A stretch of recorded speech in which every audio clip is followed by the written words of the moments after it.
Attack is the best form of defence, অর্থাৎ আক্রমণই প্রতিরক্ষার সেরা উপায়। যুদ্ধে এই কথাটা একেবারে ধ্রুব সত্য, রাজনীতিতেও বটে। বিপক্ষকে লাগাতার আক্রমণ না করলে জমি ধরে রাখা কঠিন।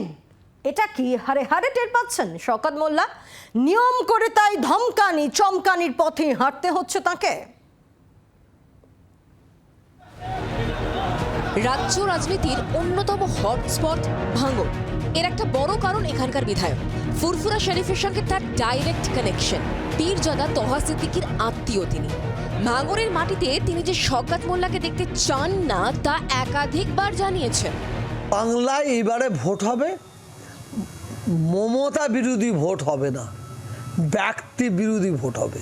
যদি ওই ক্যানিংয়ে এবং ভাঙড়ে শওকতকে প্রার্থী দেওয়া হয়, 90% মানুষ ওকে চায় না।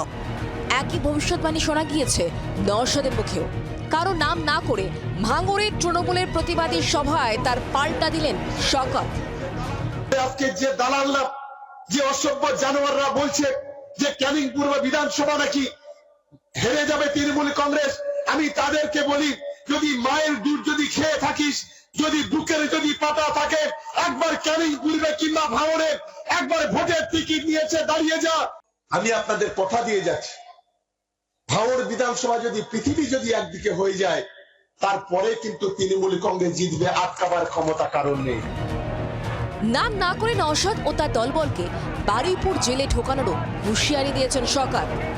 আজকে যে সমস্ত সমাজ বিরোধীরা আজকে আইএসএফ এর পাশে দাঁড়াচ্ছে সমাজ বিরোধী কার্যকরী করার জন্য, আমি তাদেরকে বলি, এই এরিয়া কিন্তু কলকাতা পুলিশের জুরিডিকশনে।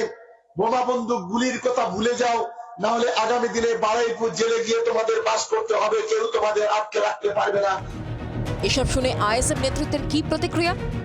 2026 নির্বাচনে তৃণমূল কংগ্রেসের অন্দরে যে কম্পন আমরা ধরিয়ে দিয়েছি, সেটা মানুষের তাদের দলের কিছু নেতাদেরকে কাজ করতে ভয় পাচ্ছে, দল ছেড়ে পালিয়ে আসতে চাইছে। সেই জন্য দলের নেতাকে দলে ধরে রাখার জন্য এই গল্প শোনাচ্ছে। আইএসএফ এর লাইনে শওকতকে নিশানা করেছে বিজেপি। 2021-এই যদি ঠিকঠাক গণনা হতো, ক্যানিং পূর্বেই হেরে যেত, ভাঙন নিয়ে আর চিন্তা করতে হতো না। 2026-এও সেটা হবে, তাই যাই বাতেলা দিক সব ভুয়ো।